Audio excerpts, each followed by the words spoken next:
Good day, grade 12 learners. Welcome to today's Life Sciences lesson. My name is Radine Kruger. The lesson is brought to you by the Gauteng Department of Education in collaboration with Scibono Discovery Centre and is broadcast by Pakama Research and Development.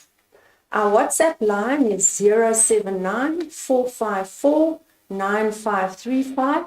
Please only send messages and photos, no voice notes, no videos. If you have any questions or you would like clarity on anything that we are saying, so yes, you can use the WhatsApp line. All right, so let's have a look. Today's topic, we're going to have a look at meiosis, and myself and Fauzi are going to be presenting. Right, so if we have a look at the exam guideline, which I hope all of you have a copy of, we can see that in meiosis we need to differentiate between replicated and unreplicated chromosomes. So we need to know the difference of an unreplicated and a replicated chromosome. We need to discuss the different stages. So in other words, we need to know the different stages of meiosis. We also need to be able to identify the different stages. Then we're also going to have a look at, we're going to compare mitosis and meiosis and have a look at the differences. We're also going to differentiate between the first phase of meiosis, or meiosis 1, and meiosis 2. And then we also need to be able to discuss non-disjunction. So in other words, abnormal meiosis. And the disorder that we particularly look at, which you should know, is Down syndrome. All right. So, and if we have a look at the exam papers, we see that meiosis is 14% of paper 2. So meiosis is no longer examined in paper 1. It is now all in paper 2. And it is 21 marks, which is quite a lot, out of 150, which then is obviously 14%. So it's quite an important topic. It's actually a very nice, interesting topic. And hopefully you'll feel confident after this lesson when you answer these kind of questions in the exams.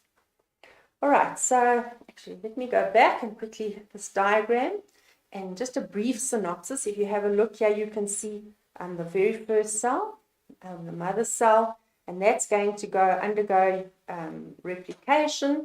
And then we see the actual process of meiosis occurs. And as I said, there are two phases. So this would be the first stage, or the first phase, and this would be the second phase. Okay, so, and when we have a look at the end of meiosis, we started off with 1 cell, and we end up with 4 cells. Okay, and we'll have a look at the actual makeup of those cells a little bit further along. Right, so where does meiosis occur in animals? And this is, like, quite often a very, a terminology question or a short multiple choice question. Examiners like us to know. And so in males, meiosis is going to occur in the testes. You already studied that when you did human reproduction. And in females, flower, and meiosis in the male part is in the what we call the anther. Okay, so that's where it takes place in plants. Right, now let's have a brief look, and if you're just going to do a quick revision of mitosis, which you studied in grade 10. It's just a quick revision. Okay, and you can see mitosis, we start off with 1 cell. Okay, and the first part initially is the process of interphase. Now, interphase is not actually part of the actual cell division, but it's very important for interphase to take place. Otherwise, the cells that are produced at the end of cell division will not have the required DNA material or the genetic material that they need. Okay, so during interphase, usually DNA replicates, and then the first stage is known as prophase. Okay, so that's the first stage, the beginning. And then we have the next stage, and there you can see in the first stage, you can see the chromosomes have shortened and thickened. They've separated out, so it's no longer chromatin network as it is here. So it's no longer chromatin, but it is now chromosomes. Okay, so we can see the individual chromosomes. All right. Then in the next stage, metaphase, and there you can see all the chromosomes go lie on the middle line of the cell, which is the equator. So meta, we remember middle. And then if we have a look at the very next stage, it's known as anaphase. And anaphase is important because that's when the chromatids separate and they move to opposite poles. And so there we usually say anaphase, A for away. And then in telophase, we end up with 2 cells. And there we have 2 cells that have formed. And if you have a look, if we count the number of chromosomes in the mother cell, so there's 1, 2, 3, 4. And then at the end of mitosis, each of the cells will have the same number of chromosomes as the parent cell. So if we count there, 1, 2, 3, 4. There are 4 cells, and in this one, 1, 2, 3, 4, there's also 4 cells. So it's a type of nuclear division that produces identical daughter cells or nuclei. Okay, so they would have the same number of chromosomes. And remember, we learned in grade 10 that the importance of mitosis was for growth, reproduction, repairing, and replacing damaged tissues and cells. All right, now also a little mnemonic that we teach is IPMAT, for us to remember the order of the phases as they occur in mitosis. So the first, the I stands for interphase, the P for prophase, the M for metaphase, the A for anaphase, and the T for telophase. Okay, and this is all terminology that you learned, so you should be familiar with it because you did it in grade 10. So hopefully that little bit of revision gives you a better idea of what we're going to talk about in meiosis. Right, so now let's have a look at meiosis. Right, so in meiosis, it's a cell division, but what happens here is we actually call it a reduction division, because what we do is we take a cell, and you can have a look and you see this cell here is 2N. And I'm sure you remember that 2N stands for diploid. So in other words, it has 2 sets of chromosomes. Remember, one set came from the mother and the other set came from the father. So we start off with a diploid cell. It undergoes replication. We said that was very important. And in our first cell division, because we have 2 cell divisions here, so in the first one, we end up with 2 haploid cells. You remember N stands for haploid. Okay, so what we have done is we've halved the number of chromosomes. And that is why we call meiosis reduction division. Then in the second phase of meiosis, we're then going to further divide up the genetic material, and we end up with 4 cells. So that was different to mitosis. We said we started off with 1 cell and we ended up with 2 cells. They were identical to the mother cell, but in meiosis you can see we start off with 1 cell and we're going to end up with 4 cells. And if we have a look just at the symbols in these cells, we can see that the cells have gone from diploid to haploid. Okay, so that's the process, or that's a very brief summary of meiosis, and basically what we are forming in meiosis are the gametes. Okay. Right, so let's have a look at the difference between haploid and diploid. Okay, these are terms that you would have learned in grade 11, and we know that every species, whether it be a plant or an animal, has a specific number of chromosomes in the nucleus. If we're talking about humans, then we know we have 46 chromosomes or 23 pairs. So that is humans. But remember, when examiners set questions, they don't always want us to, or don't always use human example. So they might use others, and then they will give you the chromosome number, or we just talk about haploid and diploid. Okay, 23 pairs. I just want to write that down. Pairs. Okay, so, right, when we have a look, haploid is when a cell has just 1 set of chromosomes. Remember I said to you at the beginning, when we were looking at mitosis, each cell gets a set of chromosomes from the mother and then another set from the father when the sperm cell and the ovum fuse. Okay, but a haploid cell only has one set of chromosomes.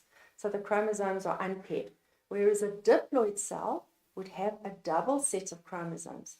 In other words, the chromosomes are paired. Haploid cells usually are what we call sex cells, or the correct biological term is gametes, and specifically in males we call them sperm cells, and in females we call them ova. Okay, and they only in humans will have 23 chromosomes, whereas in our diploid cells are all our body cells, every single other cell in our body. We call those somatic cells. That's the correct biological term, or they're also known as our body cells, and they will have 23 pairs of chromosomes. So remember we said diploid has a double set.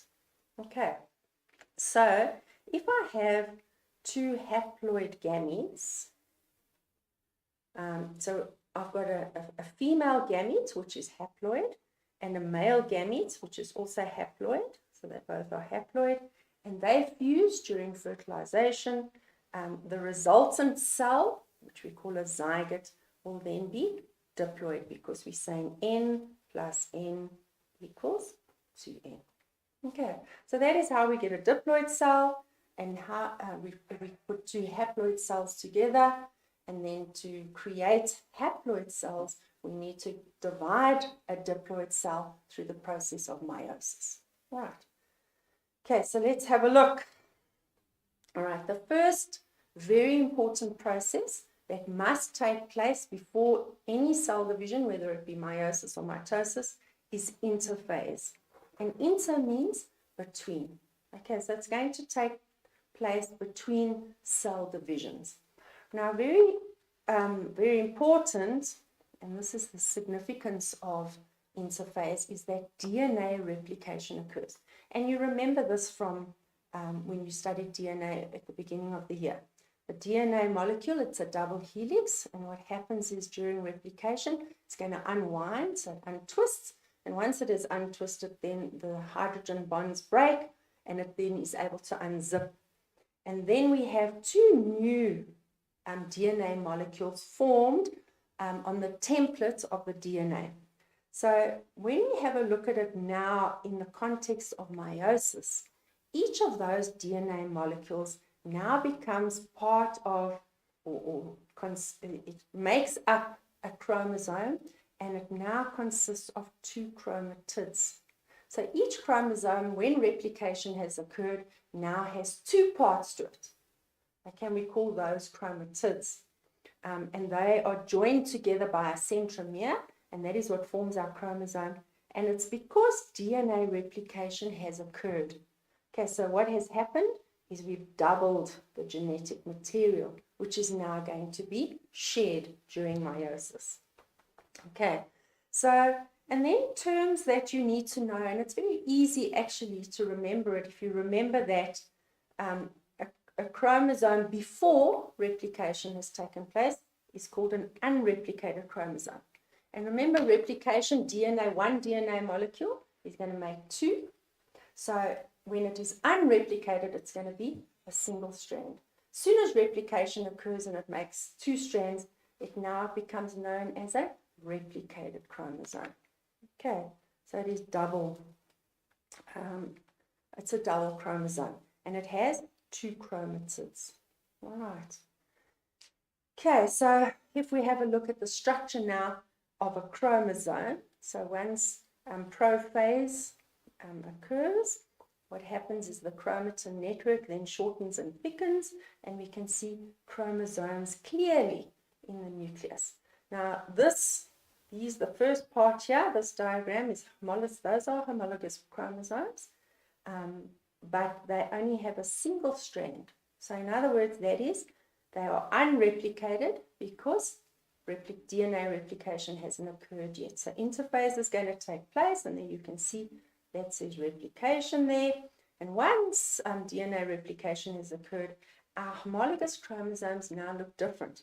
Now they have two parts to them. You can see there's two chromatids and they're joined here by the centromere. And we call these homologous chromosomes because they are similar. Right, so that is what the significance of interphase is, and it must take place, otherwise you're not going to have enough DNA or genetic material for all the new cells that are being formed. Right, okay, so now let's have a look at what homologous chromosomes are. And remember, if we understand the term homologous or homologous, homo means the same. Okay, and logos comes from the word locus, which is the position of the genes. It's a gene position on the chromosome. All right, so now it's very easy. So we know homologous chromosomes then would have the same genes, they would carry the same genes in the same position, and that is what makes them homologous. Okay, and it's important that you do know the characteristics or the features of homologous chromosomes. So first of all, they are identical, and the specific characteristic is, if we have a look, at the first point, we have a look and we can see, we have a look at the diagram here, we've got two unreplicated chromosomes, and then next to it they've now become replicated, and we can see they have the same shape. Okay, so those two, whether it be this or this, they are identical in shape. Okay, that's the first thing. Then secondly, if we have a look at their size, okay, so we can see that if you look at the size, the length, or the size of these chromosomes, they are exactly the same. Okay, so that's another feature that makes them homologous. Then another characteristic we look at is the position of the genes. Have a look here. We can see on the bars, on the chromosomes there, we can see the different bars, and that means that they would have the same genes. The alleles might be different, but the genes are the same. Okay, and here you can see on the replicated chromosomes too, we can see the genes are exactly the same. Okay, so the position of the genes and the alleles would be the same, and then they would carry genes for the same characteristic. So in other words, if this is the genes for eye color or for nose shape or whatever it is, they would have the same gene. They carry the same gene. So one wouldn't be eye color and the other one hair color or whatever. Okay, so they carry the gene that codes for the same characteristic. All right, and then the last characteristic we look at is the location of the centromere. So if you have a look at a karyotype, you'll see that some chromosomes will have the centromere more to the top, like you can see the upper part of the chromosome is shorter than the lower part. Some of them have it in the middle, some of them have it the other way around, but in homologous chromosomes, the centromere would be in exactly the same position. Okay, so it's very important that we do know those characteristics.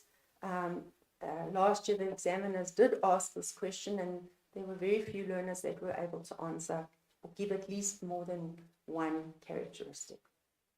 Okay, and then the other thing about a homologous chromosomes is they're a pair. Okay, so always remember that.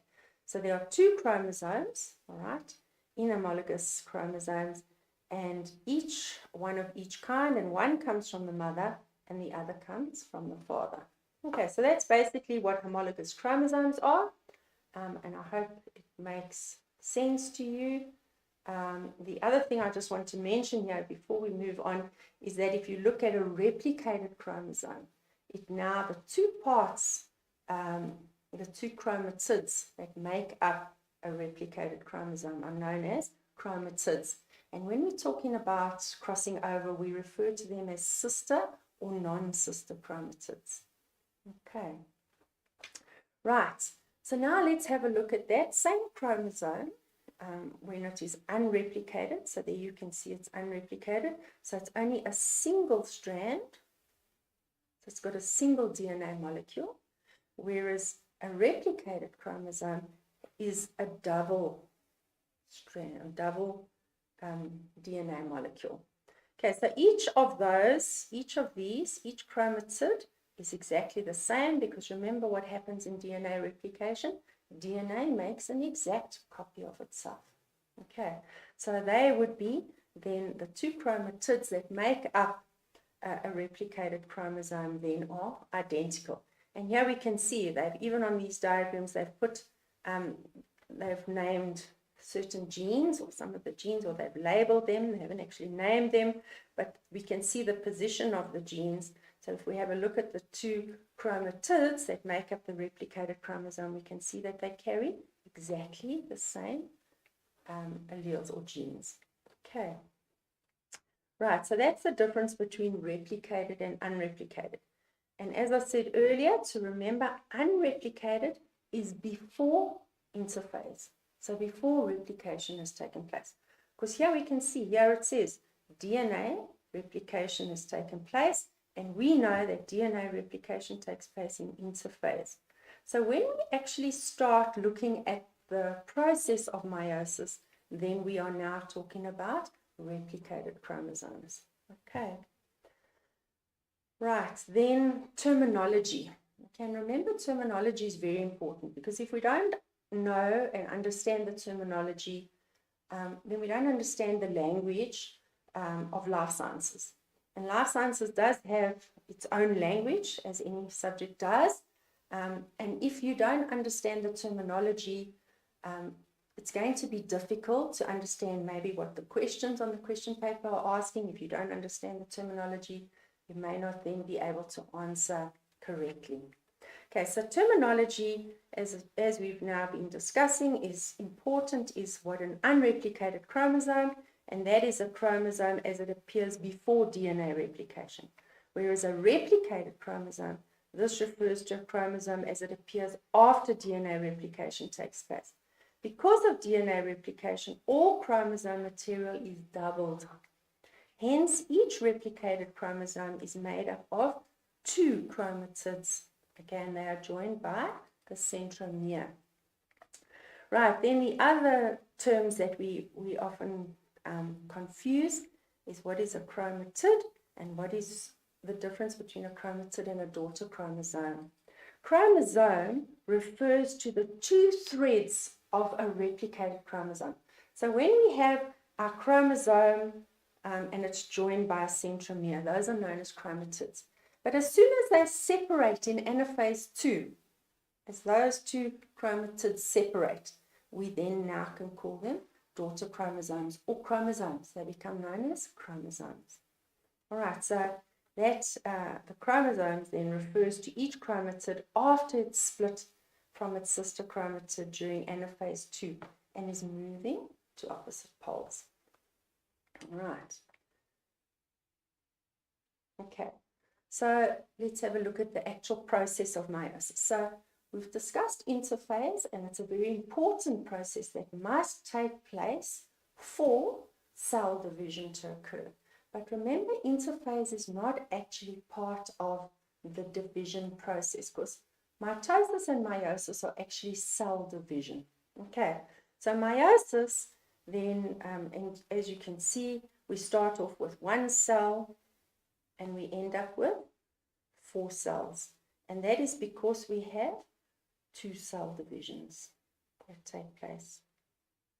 Right, then what is also important for you to understand is what is, which phases are part of the nuclear division or karyokinesis.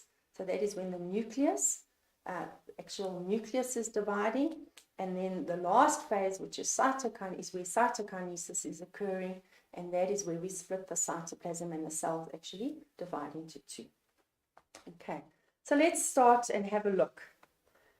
Okay, and as I said, the first stage is known as prophase.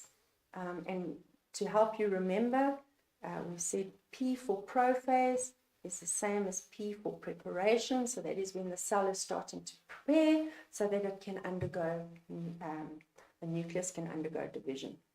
Right, now what is very important in meiosis is you must remember to name the phases either prophase 1 or prophase 2, because they are different. And what we're going to do is I'll talk first. Do you know that you are different? Do you know that your fingerprint is different? is different from your peers, from the people that you are studying with. So do not compare yourself with your peers. Do not compare your results with what they're getting, because you are different. You have your own talents and skills, and also you have your own gifts. Embrace what you can do. Always put in the work to make sure that your results become better than what they were yesterday. But do not compare yourself, because when you compare yourself, you do not know what another person has, and they do not have what you have. So believe in yourself. You are different, and keep on putting the work. Attitude of gratitude. What does that mean? An attitude of gratitude is the quality of being thankful. It's the quality of giving thanks. Ubonga, ulebuha. It's to be grateful. You and I have so much to be grateful for. You and I have parents who make sacrifices day and night for us to be at school. You and I have people who believe in us when we don't believe in ourselves, who love us when we don't love ourselves, who invest in us day and time again. Whether it's a teacher, it's a principal, it's a driver, it's a guardian, we have so much to be grateful for. And so I challenge you, young person, be thankful. Ubonge, lebuha, be grateful each and every single day. Excellence. Excellence is a habit. Excellence is a quality you have, a quality I have. It's a quality we have when we honor what is true to us. Yes, we are gifted differently. uNkulunkulu akasinganga ngokufana. Excellence is striving for your best. Whenever you have a particular project, test, homework, uzibuze, ask yourself, is this my best? Can I put in more effort? Excellence is striving to be in the top 1% of the area in which you are gifted.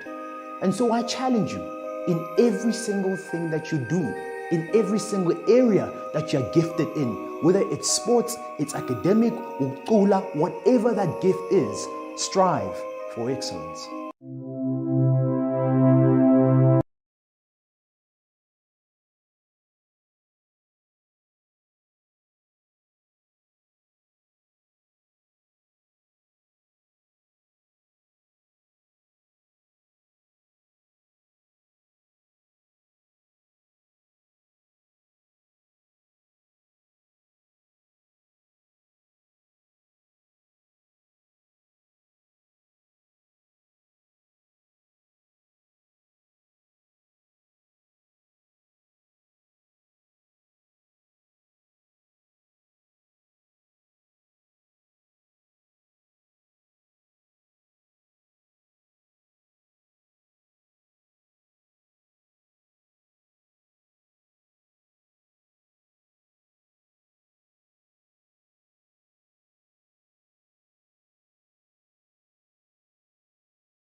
Do you know that you are different?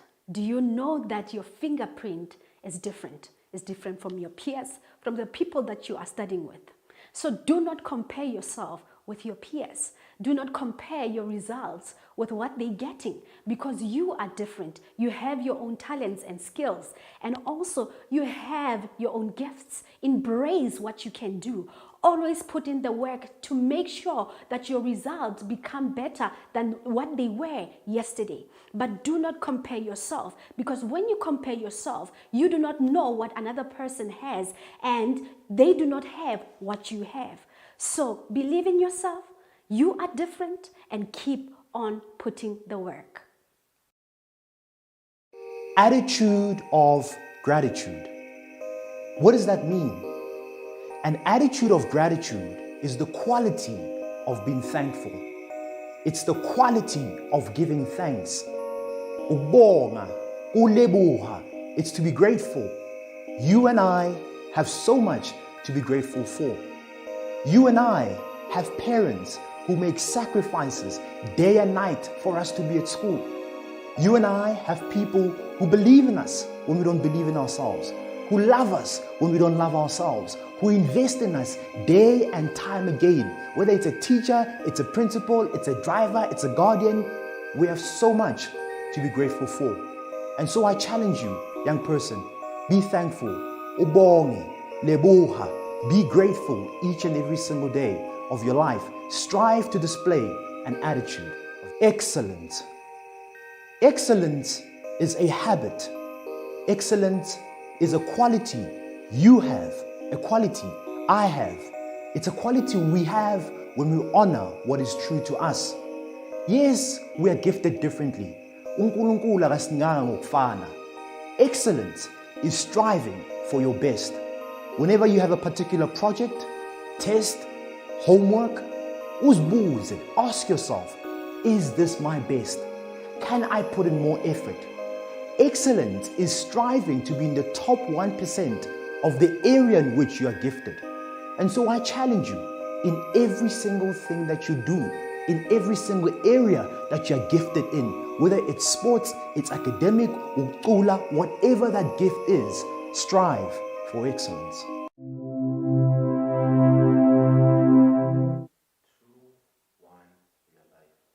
Do you know that you are different? Do you know that your fingerprint is different? Is different from your peers, from the people that you are studying with. So do not compare yourself with your peers. Do not compare your results with what they're getting, because you are different. You have your own talents and skills, and also you have your own gifts. Embrace what you can do. Always put in the work to make sure that your results become better than what they were yesterday. But do not compare yourself, because when you compare yourself, you do not know what another person has, and they do not have what you have. So believe in yourself. You are different, and keep on putting the work. Welcome back, grade 12. Sorry, we had a bit of a technical glitch, but it's now been sorted. So I'm going to carry on with where we were, and I'm starting off with the first phase or the first stage of meiosis, and that is prophase. And remember, I said to you, prophase is preparation. So we see the cell is getting ready so that the nucleus can divide. Okay, and what is very important when we're talking in meiosis, when we using the terms in meiosis, we need to indicate whether it's prophase 1 or prophase 2. That's very important. Okay, and you'll see why. Okay, so if we have a look at prophase 1, we can see our usual cell division where our nuclear membrane starts to disappear. The chromatin network is now shortened into chromosomes. The chromosomes sort of become visible, and our spindle fiber forms as the centrioles move to opposite poles. However, what is unique to prophase 1, and you need to know this so that if you get a diagram of prophase 1, you would be able to identify. And the first unique characteristic of prophase 1 is that our chromosomes don't just appear, but what they start doing, is they start arranging themselves in homologous pairs. So they line themselves up. They go and find the chromosome that is similar in shape. Remember, we said shape, size, the alleles that they carry, the genes that they carry, the centromere, the position of the centromere. So they will then go and find the homologous partner. They form bivalents, and a bivalent is when your two homologous chromosomes lie next to each other, and actual crossing over then occurs. Okay, so that is prophase 1. Then if we have a look at prophase 2, and again it's very important that we know the characteristics of prophase 2, because that is different to prophase 1. And again, if we are given cells, for example here, a diagram here, and we then need to identify. And how do we know that this is prophase 2 and not prophase 1? Well, first of all, we see our nucleus is disappearing, our spindle fibers are forming, and our chromosomes have separated out. But secondly, we have a look and we can see that the chromosomes have a patched appearance. So in other words, here, All right, which means that crossing over occurred. So this then must be prophase 2. We also notice that they're no longer homologous pairs of chromosomes. So they now are single. You can see these two chromosomes are different. They have a different size. So they are not homologous. Okay, so that's the difference. And another very important thing is that in prophase 2, there's no crossing over. Crossing over already occurred in prophase 1. And what is very important about crossing over, you need to know, is that it causes variation. So it makes chromosomes different. Okay, it creates what we call genetic variation. And when we do evolution, you'll see how important genetic variation is in ensuring that a population or a species survives. Okay, so the process of crossing over, you also need to know that before crossing over occurs, we can see our homologous chromosomes are lined up together. They form a bivalent, so that's when they actually joined the two chromosomes in the homologous pair. And you can see that the non-sister chromatids of each of the chromosomes actually cross over. That point where they cross over is known as a chiasma. Okay, don't forget that. All right, that point is the chiasma. So where they actually cross over. And then what happens is once they've crossed over, they actually break off, they separate from the original chromatid, and they then rejoin on the non-sister chromatid. So there you can see afterwards, you can see now we have a paternal chromosome that has a bit of maternal genetic material, and a maternal chromosome that has a little bit of paternal DNA. So when we have a look at the chromatids now of a chromosome, they are no longer identical. Okay, so what we've done is we've created a little bit of genetic variation. Okay, so crossing over takes place in prophase 1. Please don't say it occurs in metaphase 1. Metaphase 1 is when our chromosomes line on the equator and crossing over has already occurred. And that is a mistake that is often made where learners say that crossing over occurs in metaphase 1. It doesn't. It's prophase 1. Okay, and it involves the exchange of genetic material. So we've had our non-sister chromatids from a homologous pair. They cross over, and the point at which they cross over, which is known as the chiasma, the segments break off and they rejoin onto the opposite chromosome. All right, and so we end up then with a little bit of genetic variation. All right, so when we have a look at our chromosomes after, they have a patchy. Okay, they look a little bit patchy because we've got this purple chromatid with a little bit of pink on it, and this pink one with a little bit of purple. So that means the maternal chromosome now has a little bit of paternal material, genetic material, and vice versa. All right, so it's an exchange of genetic material between homologous chromosomes. All right. Okay, so let's just quickly summarize again. Here we see we've got a paternal chromosome, we have a maternal chromosome, where they form a bivalent, and where they cross over, that point is known as the chiasma, and they exchange genetic material there. And at the end, we see we have patchy looking chromosomes, and we see paternal chromosome has a bit of maternal genetic material, and the maternal chromosome has a little bit of paternal chromosome. Genetic material. Right, then metaphase, the next stage we're going on to is known as metaphase. And again, we're trying to make studying or remembering easier. So metaphase, M for metaphase, M for middle. So remember there, our chromosomes are now going to line up on the equator. Okay, and I'm just going to write equator. Now, again, we're talking about metaphase 1 and metaphase 2. So it's important that we do name them specifically. Now, the difference in metaphase 1 is that our chromosomes line up as pairs. So in metaphase 1, we have pairs of chromosomes. And also what happens is when the chromosomes line up on the equator, they line up randomly. So there's no set sequence. We don't have to have all the maternal chromosomes on one side and paternal chromosomes on the other side. They line up randomly. And when they line up randomly like that, in both metaphase 1 and metaphase 2, chromosomes line up randomly. There isn't a set pattern. That then creates further variation. So we have the random arrangement. And please, it's very important that you know it as the random arrangement. Arrangement means how they are arranged or how they line up. That is where the genetic variation is introduced. Okay, it's not when they start moving apart, because when they start moving apart, they stay in the same position that they lined up in during metaphase. Okay, so it's random arrangement of chromosomes that causes variation.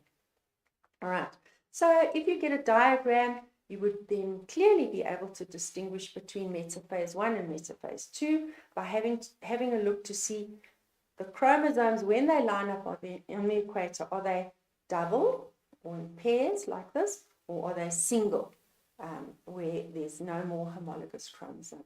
Okay. Then if we go into the next stage, anaphase, and again, we've tried to make it easier to remember. Anaphase, apart or away, where the chromosomes start moving away from each other. So that is anaphase. And again, anaphase 1 and anaphase 2, we have a difference. And remember, in anaphase, what happens is the chromosomes, the centromere is joined to the spindle fibers. And what happens is in anaphase, the spindle fibers start to contract. So they shorten.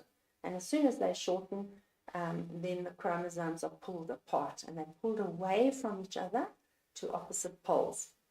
Right, so in anaphase 1, because we have homologous chromosomes, we have whole chromosomes. So here you can see there's one whole chromosome, so it still has 2 chromatids.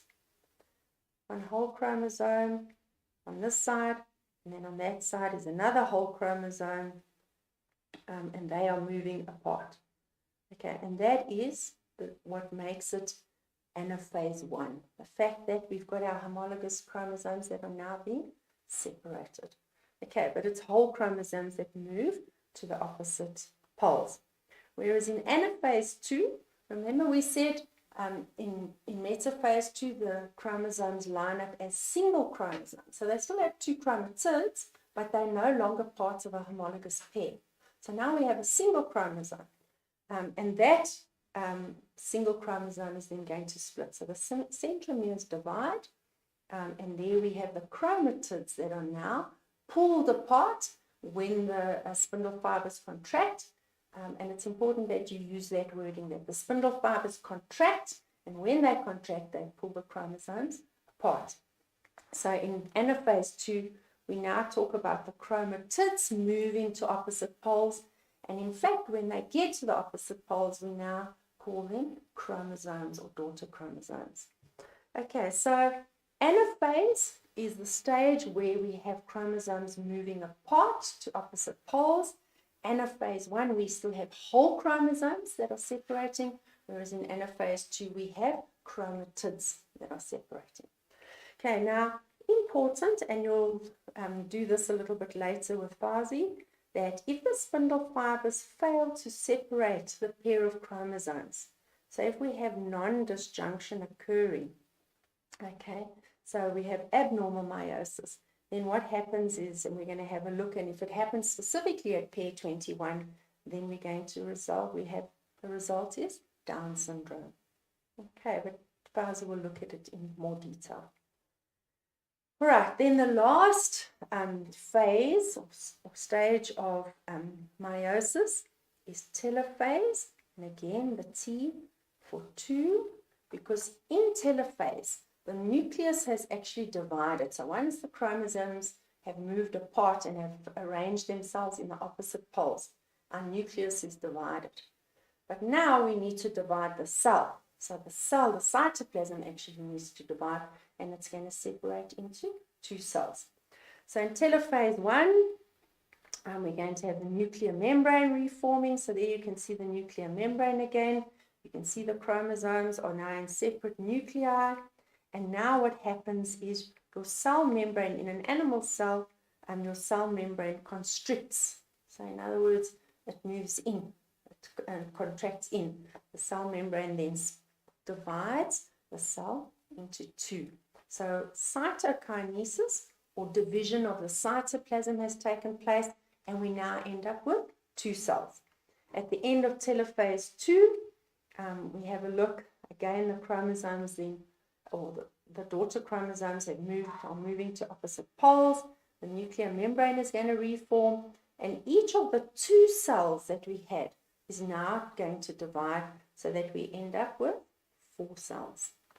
Okay, and the difference, to identify again the difference between telophase 1 and telophase 2, is if we have a look at the chromosomes in the nucleus, we see that in telophase 1, we've still got replicated chromosomes. So they are replicated because there are still 2 chromatids. Okay, so there's 2 chromatids, and that is why they are still replicated. Whereas if we have a look at the chromosomes now at the end, in telophase 2, we see that they are unreplicated. Okay, so there's no longer 2 chromatids. Right, and that's the difference. And then we end up with 4 haploid daughter cells. So we started off with a diploid cell, they divided, and we end up with 4 haploid cells.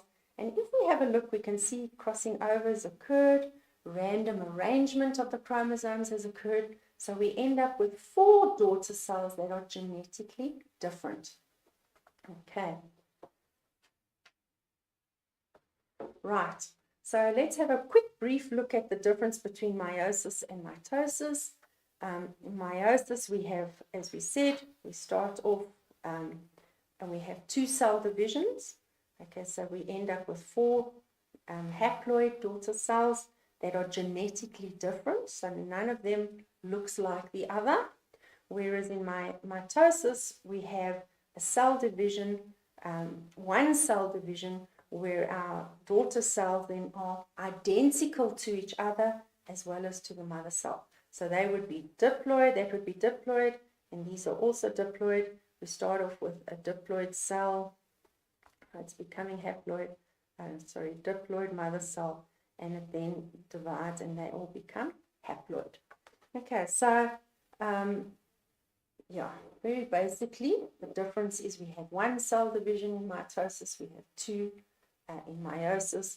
We start off with a diploid cell in meiosis and we end up with haploid cells.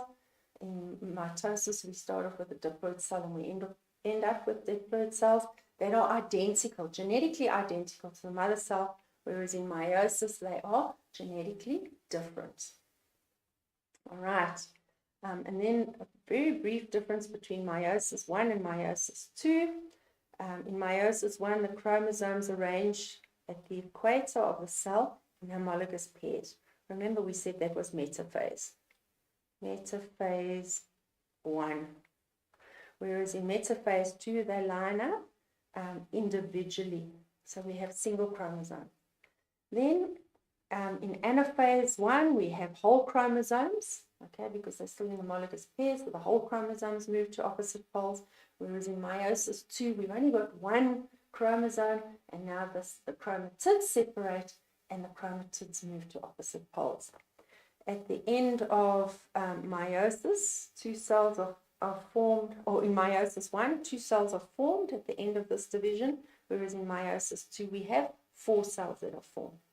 The chromosome number is halved during meiosis 1, so we go from a diploid cell to haploid, and then in meiosis 2, the chromosome number stays the same. Okay, and then very important in meiosis 1, crossing over occurs, whereas in meiosis 2, there's no crossing over. Right, so let's have a look at some of the activities, the kind of questions that you would get. And this is why I say it's very important that you are able to identify the different phases. So if you are given a diagram like this, Okay, it's an isolated, they don't give you the whole process of meiosis, and then you would be able to then identify the different stages. Okay, so the first question, they're asking us, how many pairs of chromosomes occur in a normal human cell? And remember we said here specifically they're asking for pairs, so they don't want to know 46 because the question's asking for pairs, so then we need to say 23. All right, and then they want us to give the labels for structure X, and if we have a look here on the diagram, that's structure X, and that is our centromere, which we mustn't confuse with centrioles. So it's again very important that we know the terminology. And then they want to know the label for area Y, and there you can see that's a circled area there, and that then is known as the chiasma, because remember I said to you that's the point at which non-sister chromatids cross over, and that is known as chiasma, as the singular if we're talking about one, and chiasmata when we're talking about more than one area where they're crossing over. All right, and then the last question on this is, name the organ in the human female where meiosis occurs, and remember we did that right at the beginning, and we said meiosis takes place in the ovary in females. Right. Okay, then the next question, name, first of all, the process occurring in diagram B. So here they're asking us specifically for diagram B, and there we can see something's happening over there, and that process then would be crossing over. The phase represented by the diagrams above. So this is why it's important for you to know how to identify the phases. Here in the diagram we can see there's homologous pairs of chromosomes. Okay, and we can see crossing over is taking place, and here we see the patchy look. Okay, so this is the preparation phase, so therefore it would be prophase 1. Okay, very important that you put in the 1. If you just say prophase, we're not going to give you the marks. Right, then the type of cells that would result from meiosis of the cell. And remember we said meiosis is a reduction division because we are making cells that were diploid and we're now making them into haploid cells, and that is when we form gametes. Okay, so it would, the type of cells could either be could be ova, all right, because we were talking about female, where it occurs in the female, or it's known as a gamete, or common terminology is a sex cell. Right, again, you can see here is diagrams, and these activities that we have here I've taken off past papers. Again, they've given us a series of diagrams. Okay, and you're going to then need to answer questions based on them. So here they say this diagram below represents various phases of meiosis. So first of all, we need to identify the phase of meiosis in the diagram A. So there we can see, and we can see the chromosomes are lining up, they're patchy, there's no nuclear membrane anymore, so that must then be prophase 1.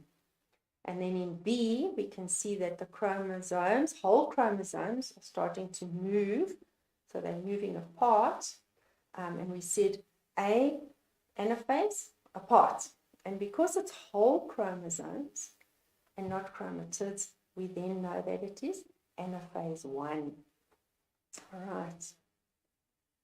And then this activity, or this question, they asked us to draw a label diagram to show the cells that will be formed at the end of meiosis from the cell in diagram C. So if we go back to diagram C, we can see here we have metaphase 2 because we've got single chromosomes lined at the equator. Now they want us to draw a cell that would form, so once telophase 2 has occurred, what do the cells look like? So that's what we're going to draw here. And so we see that if we have a look at the diagrams that we need to draw and the criteria that we use for marking, we see that there's 2 cells that have been drawn. So there's one and there's another one. So that would give us 1 mark. We see each cell contains 2 unreplicated chromosomes. Because remember, the chromosomes have separated in anaphase 2. So the chromatids separated, and we now have an unreplicated chromosome. So that would give us another mark. We also need to see that the chromosome is the correct size and correctly shaded. So we go back to our original diagram and we need to have a look. So we need to take note of what the examiners have given us. You can see one chromatid is unshaded and the other one has a shaded part. Both of them have a shaded part because of crossing over. So it's very important that we do draw and observe carefully and draw correctly. So there we have our unshaded chromatids and there we have our shaded ones. Okay, so that would give us another mark. And then if we label, and remember right through meiosis, because in prophase 1 the nuclear membrane starts to disappear. So your outer membrane, that outer circle of the diagram is always your cell membrane, okay, or your plasma lemma. And then you can label any other structures. You can label the nucleus, you can label chromosome, nucleolus. If you draw it in, you can label nuclear membrane, cytoplasm. They actually only expect us to have two correct. Any two correct labels will give you the marks. All right. Okay, let's have a look at this activity. It's a very different way of asking. We don't have a diagram showing different phases of meiosis. Here we have a graph. And let's have a look at this graph, because they say the graph alongside shows the varying amounts of DNA in the nucleus of a cell during the cell cycle, which would then be cell division. So if we have a look at the first point, this is where our DNA is. So we have at point 1, we have so much DNA. Then at point 2, we have a look and we can see that the DNA material has doubled. So we have double the amount of DNA at point 2. At point 3, we see we again back to the amount of DNA we had at point 1. And then at point 4, we have half of the amount of DNA that we started off with. Okay, so it's important to have a look at what the graph's showing us, and then we can actually answer the questions. All right, which type of cell division is illustrated in the graph? Okay, we can see because we had a doubling, which was probably interphase, and then we had our DNA material reduced. Go back to this where we started off, and then it was halved again. Okay, so then this probably would be meiosis. Okay, and then which phase occurs between points 1 and 2? So when DNA material is doubled, it would then be when replication occurs. So it would be that it would occur during interphase. Right. Then the next question, they ask us to describe the decrease in DNA content per nucleus between points 2 and 3. So there we can see that our DNA material has reduced. Okay, so we need to actually describe. So we say during meiosis 1 or telophase 1, homologous chromosomes are separate. Okay, so they've been separated now into different nuclei. So when the cell divides. So that is why we now have back to the original amount of DNA. And then between points 3 and 4, again, we have a division. So that's during meiosis 2 or telophase 2. Our daughter chromosomes are now separated into two different nuclei. So we've now further divided the nuclear, the genetic material. Right, this activity, we have a diagram here again that represents two phases of meiosis. Again, they're going to ask us to identify parts. We can see there's part A that has been labeled, and that would then be either the centriole or the centrosome. We also, because it's an area that has the two little centrioles, so we do accept centrosome. To identify the phase, we can see that it's whole chromosomes moving apart. It's anaphase 1.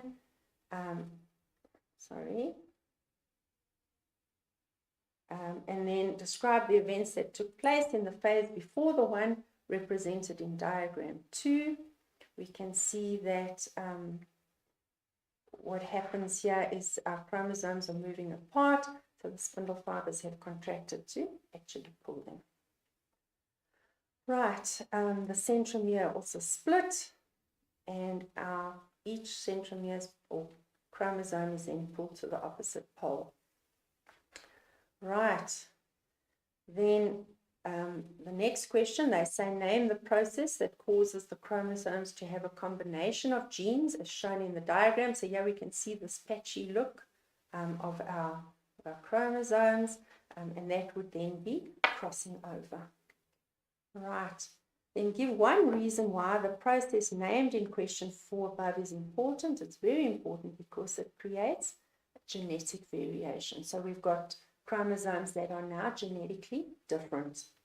If this was a human cell, how many chromosomes would be present in the cell during the phase represented in diagram 1?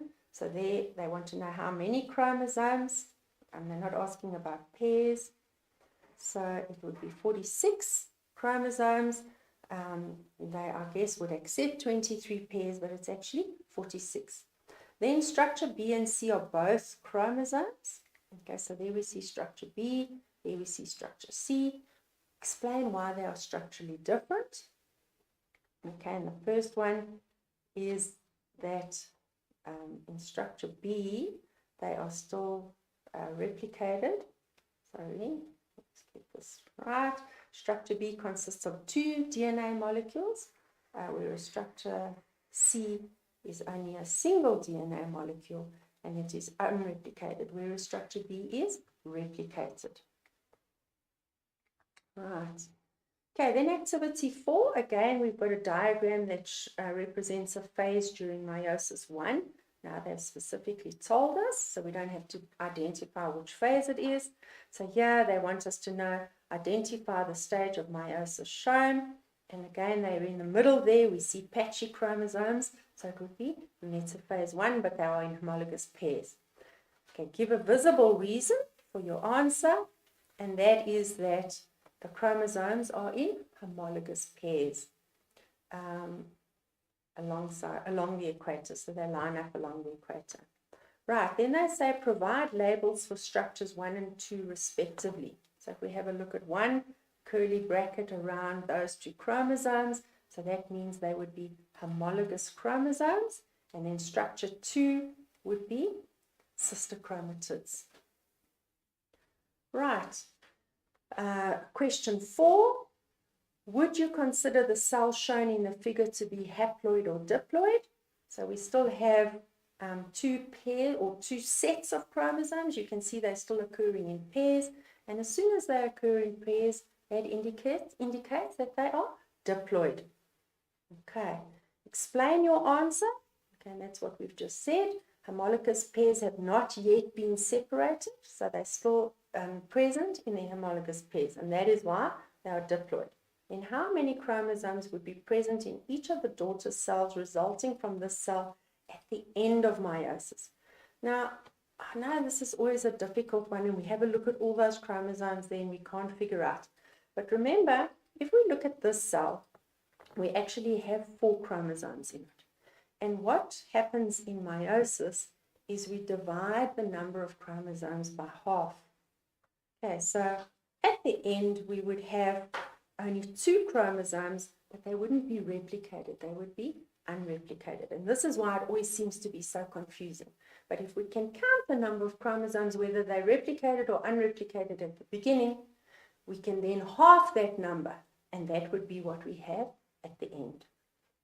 All right, then the last activity we're going to have a look at is this diagram also shows, and this comes from the June exam, it shows a phase during meiosis. They want us to label structure W and X. And again, structure W there, we talk about centrioles, and X is the spindle fibers. Identify the phase. We can see whole chromosomes, so they're not single chromatids.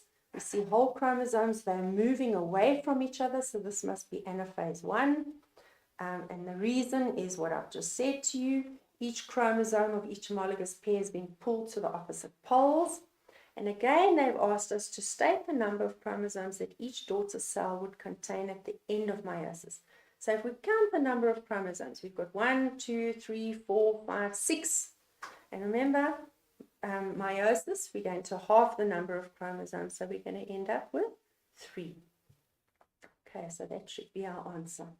Right, let's have a look at the last question, and very important to have highlighted this is that the examiners like to ask this: give evidence from the diagram. So you've got to look at the diagram and you've got to give evidence from that diagram, which indicates the resulting daughter cells will be genetically different. So if we have a look and we can see that these chromosomes have a patchy look, as we've said earlier. Okay, so it's that evidence. So we can see the chromosomes show swapped segments of genetic material. And this is what makes them different. Okay, then explain the significance of the daughter cells being genetically different. Remember, I said to you, as soon as we exchange genetic material, we introduce what we call genetic variation in offspring. And when we do that, we improve their chances of survival. And that you'll learn when you do evolution. Okay, and that's as far as I'm going to go. We're going to have a short break now. And then after that, Fauzi will continue. Thank you.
afternoon, grade 12 learners, and welcome back. I'm going to continue with the presentation, and my name is Fawzi Rahman, and we are going to move on with meiosis. Right, so let's get started. I'm moving on with the importance of meiosis. So why is meiosis important? Our chromosome number corresponds to the species we belong to. So meiosis is important to keep that species number constant. This is maintained by the production of haploid gametes. So if you look here, right, we have these Maillard ducks. Their chromosome number is 80. Our chromosome number is 46 or 23 pairs. So we have 23 pairs in each and every body cell of ours. And it's difficult for you sometimes to have this concept because it is something that you can't see. But in every single cell of your body, you have 46 chromosomes, that is haploid, that's a diploid number, or 23 pairs, right? Remember that. And in humans, it's 46 chromosomes or 23 pairs, as I said, in the nucleus of every single cells. In our gonads, that is testes in males and ovaries in females, we have cells that produce the gametes, which are now haploid or 23. During fertilization, when the nucleus of the male gamete and the female gamete fuse, then we have a diploid zygote, and that becomes a 46 chromosomes or 23 pairs. So if you look at this diagram, right, of the Maillard ducks that we have here, their chromosome number is 80, right? The female here undergoes meiosis and produces an ovum, haploid ovum with 40 chromosomes, right, compared to 80 here.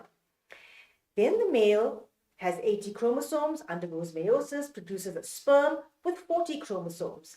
So this is what I was saying. When the nucleus of the sperm cell fuses with the nucleus of the ovum, we're going to get a fertilized zygote here, and it becomes diploid and becomes 80. And then mitosis occurs, and that grows into a duckling, and then later on into a duck. So this halving effect of meiosis overcomes the doubling effect of this fertilization process, and that keeps the chromosome number of the species constant. So that is very important. Right. Now, the significance of meiosis. Meiosis brings about genetic variation, and Radine spoke to you at length about genetic variation. This is why you and your siblings are all different. No matter how many siblings you have, you will all be different, and that is because of genetic variation. Now, genetic variation occurs in prophase 1. Remember, prophase 1, and that is because crossing over occurs in prophase 1. And the second thing is random arrangement. That is, the chromosomes arrange themselves at the equator randomly. So this gives rise to genetic variation. So if you look at the diagram, you can see here we've got a blue. We'll take that as the one from the homologous pair coming from the paternal, from the father, right? And then we take this side here, that's different. And when this moves into a cell, that goes there, and this will go into this cell here, and then it will break up here, and these go into these cells. So you can see now that there are different combinations that can occur. If you look at this possibility, right, this will form a cell here, this will come, divide and come here. Now when we form our gametes, this forms a gamete there, this one here, this one there, and this one here. So you can see now how the chromosomes have split and they go into the separate gametes, and you get different combinations. So this is explaining to you during metaphase 1, right, and metaphase 2, when the chromosomes align themselves at the equator randomly, right? This diagram here shows you that the genetic material is shared between the members of each homologous pair of chromosomes, and this occurs during prophase 1 by the process of crossing over. Right. So now we're going to look at the consequences of abnormal meiosis. When something goes wrong during meiosis, right? What can happen when something goes wrong? So the process, what happens, we call that non-disjunction. The failure of chromosomes to separate during meiosis. It can happen during anaphase 1 when the homologous chromosomes may not separate, right? Because it's anaphase 1. Or it could happen in anaphase 2 when sister chromatids do not separate, okay? So that is non-disjunction. So let's look at a closer diagram showing us non-disjunction. So here we're looking at normal meiosis. You see that that's meiosis 1. You get your 2 cells. So the chromosome number is halved after the first meiotic division, right? So then we start off with 1, 2, 3, 4 chromosomes. We're ending up with 2 cells, but they have 2 chromosomes each. And then when you undergo meiosis 2, you find that there's your gametes here with your 2 unreplicated chromosomes in each cell. So that is normal meiosis. When we look at abnormal meiosis or non-disjunction, we normally align that with non-separation. So if you look at this, there's the first meiotic division, right? So if the homologous pair of chromosomes do not separate, right, in this instance of meiosis 1, so when the separation occurs, then at anaphase, this will go together, these will go together into one cell, and this will go into one cell. So now we have one cell here with 3 copies of a chromosome and one cell with just 1 copy of the chromosome. If when meiosis 2 occurs, you find that you get 3 copies of this chromosomes here into these cells, right? And this will separate and you get 1 each in these 2 cells. So if you look at the second meiotic division, if non-disjunction occurs in the first meiotic division and normally in the second meiotic division, you find that you have 4 cells that have been affected. All 4 cells do not have the normal chromosome number. If we look at, let me just go back.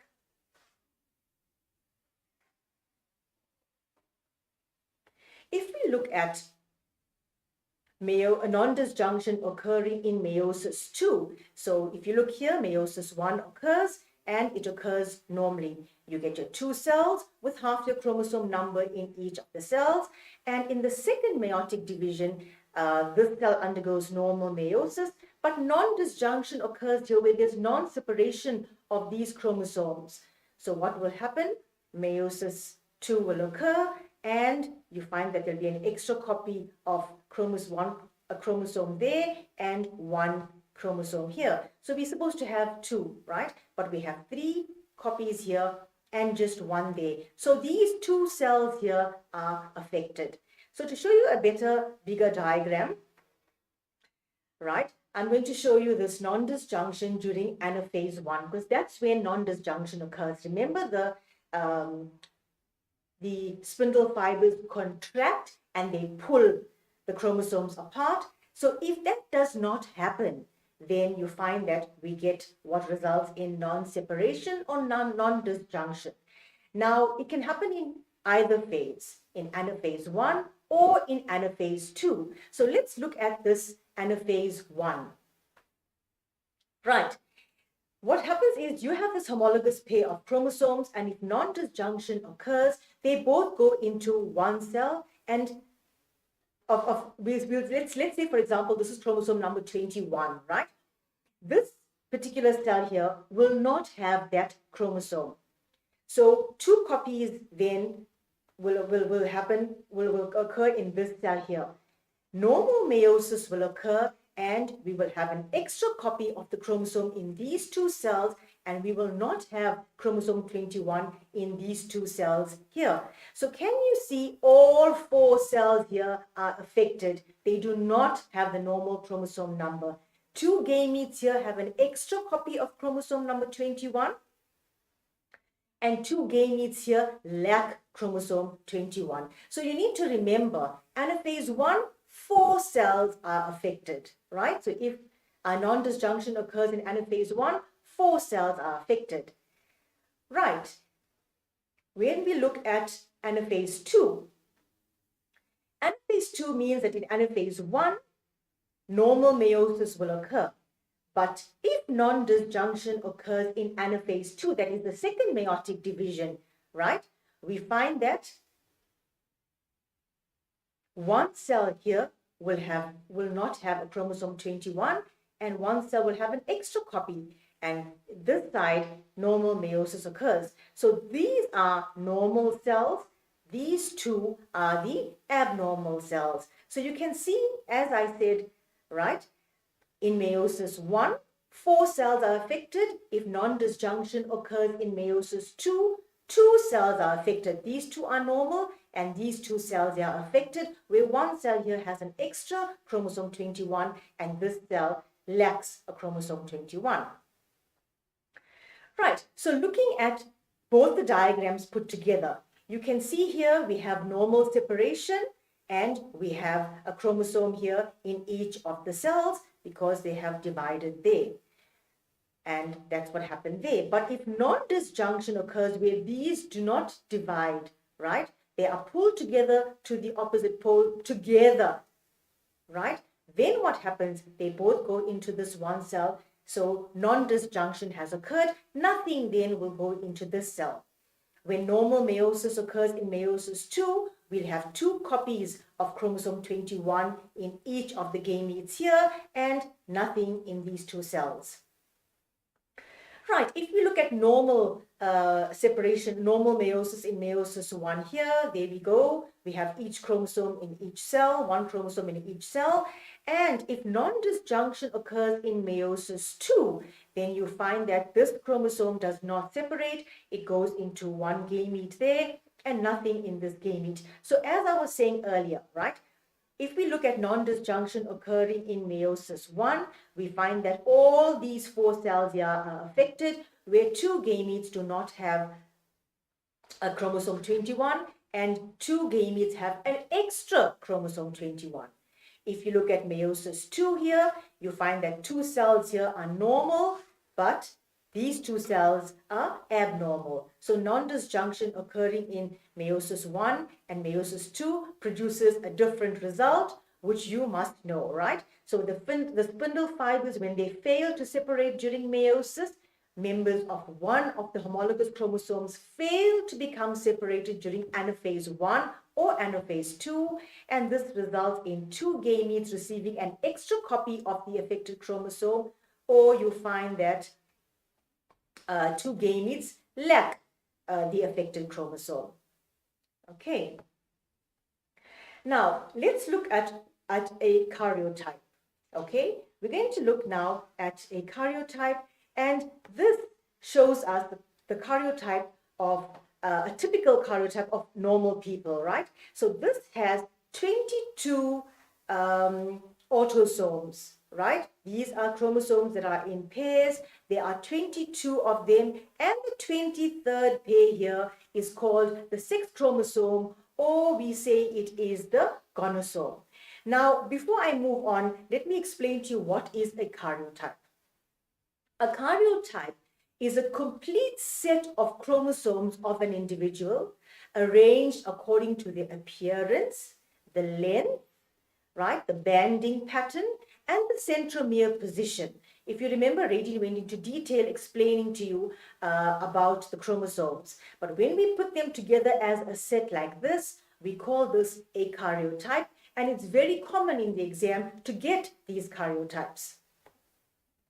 So if you look at these karyotypes, there's 23 pairs, right? Remember, they arrange in homologous pairs, and they are arranged in pairs, and we have one pair that is of maternal origin or from the mother, and one pair of paternal origin that is from the father. When you look at the 22, these are 22 autosomes, and the 23rd pair is the sex chromosomes or the gonosomes. Right, then we look at the karyotype of So in this case here, you can see this chromosome here is a big one, and we have a smaller one here. So this must be X and Y, and that means that in every single cell of a male, in the nucleus, you find that chromosomes are 22 autosomes, and the sex chromosomes or the gonosomes are X and Y in every single cell, and that is a male. And for the female, we have two similar sized chromosomes here, so this must be an X and an X. So that is the female, right? 21 autosomes, and then the gonosomes. Sex chromosomes, we use the word sex chromosomes, but it is a bit confusing because sex cells, so we prefer you use the word gonosomes. And you must mention that in the exam when you are speaking about male or female, you got to say the 23rd pair or the gonosomes are X and X for a male, and X and X for a female, and X and Y for a male. Right, we're going to look at an activity that was in the paper last year in November, and learners did very poorly in this question. The diagram below represents chromosomes from the human somatic cells of two individuals who are twins. Right, so let's look at the specific chromosomes, numbers 1 to 22. And remember, we said from 1 to 22 what they are. I gave you a name, and we spoke about the 23rd one. But the first question says, what are somatic cells? So somatic cells are body cells, all cells besides your gametes or your sex cells. Name the specific type of chromosome numbered 1 to 22, and we said those are your autosomes. Each of the pairs shown is a homologous pair of chromosomes. State the origin of the chromosome, right, during zygote formation. So we said one comes from the sperm, that's the father, and the one comes from the ovum, and that's the mother. Each of the pairs shown is a homologous pair of chromosomes. List 3 characteristics that chromosomes in homologous pairs have in common. And this is a repetition of what Radin has done. So we say shape, size or length, the position of the genes or the alleles, and the genes coding for the same characteristic, right? And an important one is the location of the centromere. Explain one observable reason why these two individuals are not identical. So if you look at them, all the chromosomes are the same, right? Chromosome 21 has 2, so these are normal individuals. But if you look at the gonosomes, I have one large X and a smaller one here, right? A large chromosome and a smaller chromosome. So this must be an X and a Y. And I have two same size chromosomes at the end here. So this must be an X and an X. So these are not identical because we have a male here and we have a female, because the gonosomes are not identical. The chromosomes at position number 23 are not identical. Therefore, these individuals are twins, but they're not identical twins. Right. Now we're looking at a karyotype of an individual with Down syndrome. And you can see that there are a pair of chromosomes in each one, right? This is a female because there's an X and X, but chromosome number 21 here has 3 copies. Therefore, this individual has Down syndrome. If the gamete, right, if the gamete with 2 copies of chromosome 21 is fertilized by a normal gamete, the zygote will have 3 copies of chromosome 21, and that individual will have Down syndrome. So let's explain the cause of Down syndrome. Right? This is a very generic explanation. In the exam, you may be asked more specifically anaphase 1 or 2, but here I'm giving you a general explanation with the diagram that shows you anaphase 1 and anaphase 2. So in meiosis 1, or you could say in anaphase 1 to be more specific, because that's where non-disjunction occurs, the chromosome pair 21 does not separate, right? That's a tick there. Or in meiosis 2, or anaphase 2, the chromatids of chromosome 21 do not separate, or the centromere does not divide. This is referred to as non-disjunction. One gamete will have an extra copy of chromosome 21. There's it here, right? And the other gamete will have less of a copy will not have a copy of chromosome 21. So the resulting zygotes will have 3 copies of, so if this fuses with a normal gamete, we'll have the resulting zygote, which will have 3 copies of chromosome 21, and that karyotype will have 47 chromosomes instead of 46. And that is why we say trisomy 21 or Down syndrome, both are accepted because it occurs at chromosome number 21. There are 3 copies. That is why it is called, also known as trisomy 21. These are the features of an individual with Down syndrome. You find that there's an epicanthic fold here by the eye, which gives small oblique or almond-shaped eyes. There's a flattened nasal bridge and open mouth because of the tongue that is a bit thick and protruding. There is a broad neck, and there are small underdeveloped ears that are set a bit low on the head.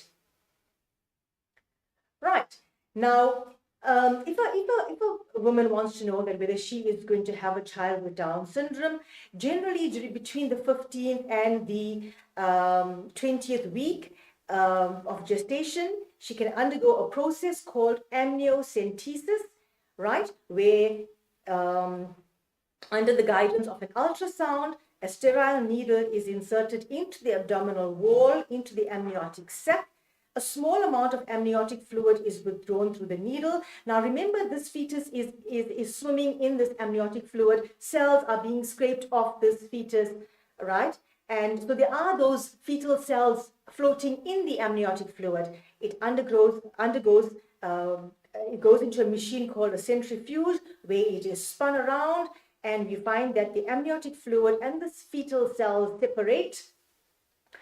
The fetal cells are removed. It goes into a nutrient medium, and it is cultured, and then they do a DNA analysis on it and come up with a karyotype. And from there, they can see if chromosome number 21 has 3 copies, then that baby will have Down syndrome. And they can also see whether it is a male or a female. Right. Let's look at the second activity. Sometimes an error occurs in oogenesis, resulting in an ovum which carries an extra chromosome. You can see here this is an ovum, right, with 23 chromosomes plus 1, okay? So name stage 1 in this diagram. So if we look here, we are ending up with 4 different cells. After the first division, we have 2 cells, and they have half the chromosome number here. So this must be meiosis, right? And if we look at stage 1, that has to be meiosis 1. Identify the error that resulted in ovum R. This is ovum R. It has an extra chromosome. Obviously, that's going to be what we discussed, and that is non-disjunction. If ovum S is fertilized by a normal sperm, it can be S or R because they both are the same, right? They have an extra chromosome. If ovum S is fertilized by a normal sperm, what will be the number of chromosomes in the zygote? Obviously, it's going to be, how many gonosomes are there in a diploid cell? I missed this one out. How many gonosomes in a diploid cell? A diploid cell is going to have 2 gonosomes, either X and X for a female or X and Y for a male. Right, if ovum S is fertilized by a normal sperm, what will the number of chromosomes be in that zygote? It's going to be 46 plus the extra chromosome, which is 47. And what genetic disorder will result? You could say Down syndrome or trisomy 21. Right, so let's look at another example of a karyotype. What we're looking here to see that these chromosomes are arranged, right? The centromeres, similar positions, similar banding patterns, similar size or length, right? They're showing you they're showing you the gonosomes here, X and Y, which tells us this is a male. So this must be a karyotype, right? What is this diagram called? It's called a karyotype. And what is represented in this diagram? It is chromosomes. So this individual, name the syndrome that this individual is suffering from, Down syndrome. And what gave rise to this? It's going to be non-disjunction. So I hope you are answering these questions, and I hope you are making note of them, and you go over this presentation with your teacher and learn the words that we are using. Right. Describe how this syndrome is caused. So during anaphase, the chromosome pair 21 did not separate. This is a generic answer now for Down syndrome, right? Chromosome 21 did not separate. This led to one cell having two chromosome 21 instead of one. When this gamete fuses with the sperm cell, the zygote has 47 chromosomes instead of 46. So please make note, we are specifying chromosome pair 21. Learners leave this out of the exam when we are marking. They do not say chromosome pair 21. And if you are talking about an extra chromosome, you got to say where that extra chromosome is found. Okay, so there are three chromosome 21 instead of only 2. You must mention that in order to get your marks. Right, if we look at this activity, the diagrams here represent the distribution of chromosome pair 21 as it appears in the human male at the end of meiosis 2. Without going any further, by you looking at this diagram, you can see number 1, there are 4 cells. Number 2, you can see A has 2 chromosomes, right? B has 2. C and D has nothing. All 4 cells are affected. Non-disjunction must have occurred, and it must have occurred in which phase? Anaphase 1. I hope you got that. Right. Explain why the diagrams represented by C and D do not have any chromosomes. So due to non-disjunction or non-separation of the chromosome pair, during anaphase 1, there's a mark for that, 2 chromosomes move to one pole and none move to the other. That is why these 2 do not have any chromosomes in them. Right. If gamete A is involved in fertilization, describe how this may result in Down syndrome. As we said earlier, that these are from past papers, and you can see it's the same kind of question that is being asked. So learn it thoroughly and understand what is going on. Gamete A will have 24 chromosomes, an extra chromosome, right? When it fertilizes with a normal ovum of 23 chromosomes, what will happen is the zygote will have 3 chromosomes at position 21, 47 chromosomes in total instead of 46. Right, I'm going to look at the last activity. Time is running out, so I'm going a bit fast. An investigation was conducted on the chances of women of different ages having a baby with Down syndrome as a result of errors in meiosis 1 and meiosis 2. The result of the investigation are shown in the table below. So when you are given a data response question like this, you need to unpack the data, and by you doing that, you will come up with many of the answers that we are going to ask you in the questions anyway. So let's look at this, right?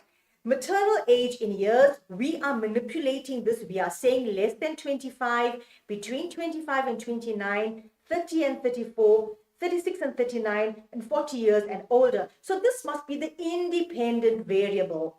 What we are measuring is then the incidence of Down syndrome per 1,000 births.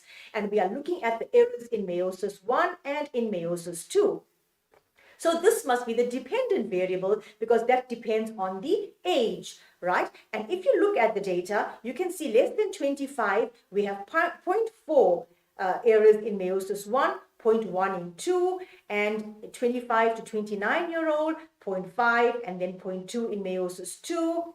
Between 30 and 34, there's 0.8 and 0.3 in meiosis 2. 36 to 39, 1.2, 0.5. 40 plus 5.9 and 1.9. So by looking at the data, you can already see that firstly, the error in meiosis 1 is much higher than meiosis 2. And that is, remember, because we said that 4 cells are affected in meiosis 1. If non-disjunction occurs in meiosis 1, 4 cells are affected. And if non-disjunction occurs in meiosis 2, 2 cells are affected, right? So you can see clearly here that the error, there's more error in meiosis 1 in this case, right? And you can also see, if I ask you for a conclusion, that as we go down, as the age, as the mother, right, maternal age, as the mother gets older, there is an increased chance or increased incidence in Down syndrome. Right, so let's answer the questions. Name the error during meiosis that could eventually result in a child with Down syndrome. So what causes it? It's non-disjunction, right? According to the information in the table, the error mentioned in question 1 above is more likely to occur during meiosis 1 or 2, and we can see here clearly that it is more likely to occur in meiosis 1. Right, over a 5-year period, a hospital recorded a total of 44 Down syndrome babies born to mothers who were 40 years and older. So this is what we're looking at, 40 years and older. And how many of these women were likely to have the error that caused Down syndrome occurring during meiosis 2? Right, so firstly, we are looking at 40 years and older, right? So in 40 years and older, we have meiosis 1 and 2, and we have 1.9, right? Divided by 7.8. And how do I get the 7.8? It's by adding 5.9 to 1.9, right? Because it's all the ladies, all the mothers above 40 years and older, right? So we're taking 1.9 divided by the 7.8 times the 44, that is the sample size, and we get the answer of 10.71. But obviously you can't get 10.71 babies, so we round that up to 11. Right, and then the question says, draw a histogram to represent the information in the table below regarding the error occurring in meiosis 2 that leads to Down syndrome. Now, you must get a graph in the exam, learners, and if you're getting a graph, please make sure you draw a graph that is a half a page or more. It is difficult to read all the information on a small, tiny graph.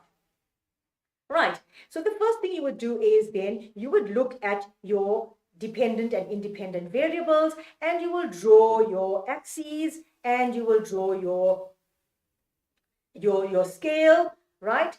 And you will label it. But the first thing you should have done is to excuse me, is to write down your title, and your title must include your dependent and your independent variables. Then you would